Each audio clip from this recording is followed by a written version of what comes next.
Okay, yes, commenters from yesterday's video, Bitcoin itself has never been hacked, but companies and people holding Bitcoin have been hacked and lost millions of dollars. There! Hi, how are you? I'm Wheezy Waiter. Beard lovers, there's little to do today and lots of time to do it, so let's get started, I guess. Today, in an effort to give people what the FCC, which stands for Funnies and Commission, voted 3-2-2 along party lines to repeal Obama-era regulations on net neutrality. These regulations were designed to make sure that internet service providers don't poop the internet's pants. That's a metaphor I'm using to mean favor certain web content, speed up or slow down certain websites, charge more money for certain companies, and those in favor of net neutrality, most people, according to polls, believe that this will lead to more expensive and less accessible internet, changing the internet world as we know it. Those that oppose net neutrality say that it stifles broadband investment and innovation, and they also go, la la la la la. The battle's not over. It'll probably go to court, and it may also change with legislation in Congress, according to the neutral internet that I just read. But let's say, worst case scenario. It costs $400 a month to get an internet cable package to get all the things you get now. Audiences go away, companies go bankrupt, children cry in the streets. Probably because they can't watch Logan Paul anymore. Also use basic services that the internet provides because we rely on it for everything now. If this were to happen, I personally have a plan. 1. Bunnies the internet. Cancel it. That's it. That's my whole plan. But where do I get my broader way of infotainment, Wheezy Waiter? If only there were a nice, quiet place I could get all of my media for free.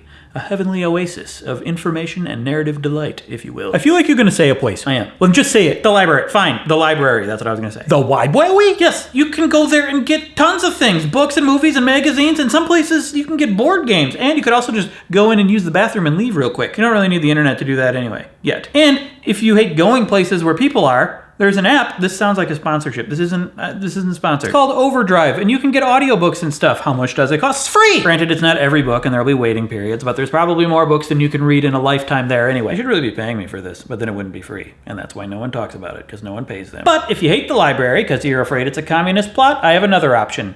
Go outside and enjoy time with the people you love. Just kidding, go to the movies. True, this costs money, but you will have extra money because you're not paying for internet porn anymore. Just the internet anymore. Movies are great. They're like Netflix shows, but without the commitment. And you get to watch them on a giant screen in a dark room full of strangers.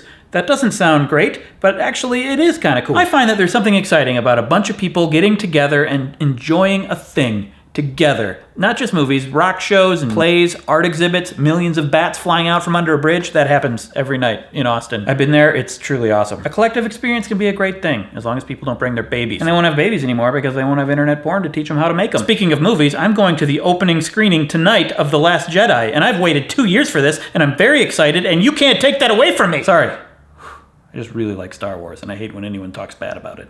All 4 of the movies that have been made so far. And speaking of things that others have made, namely me, it's time for another episode of Ty the Regular Guy. What? Remember Ty the Regular Guy? Most of you probably don't, even though it's only been 6 years since the last episode. It's a show within my show that I used to show on a weekly basis. Currently, all 23 less than 1 minute episodes exist in a playlist over on Wheezy News if you want to go over there and catch up before I show this one. Actually, the one I'm about to show is over there already too, but I haven't shown it on here yet, so I'm going to show it on here. And for those of you who hate watching old things, in which case I don't know why you're watching this old guy, I'll give you a recap verbal style. So if you want to watch, better go do it because spoilers are coming right about now. Ty was an extremely regular person. Then he murdered a racist, hid out as my roommate for a while, and then Detective Jack Travis caught up with him. So he ran, walked away, tied his shoes before going downstairs, changed clothes, carefully walked around a corner with a stick, and then Jack caught up with him. Then it flashed back and Jack ran out the door, tripped on his untied shoe, and fell down the stairs. And that's where we stopped. For absolutely no reason that I can think of, I never finished editing all the episodes for 6 years. But now I have, and the rest of the 4 episodes will come out once a week right here on Wheezy Waiter, starting with... Hi, I'm Ty, just a regular guy.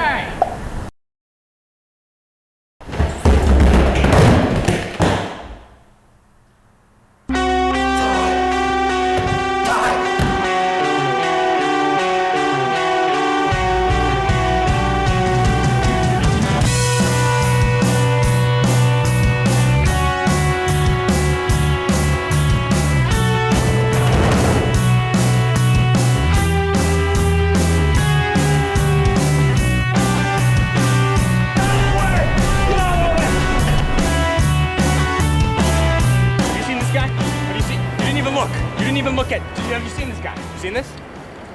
No? No one. Let's see. The bases are loaded and Luck just pitched me a slow ball. I'm just a regular guy.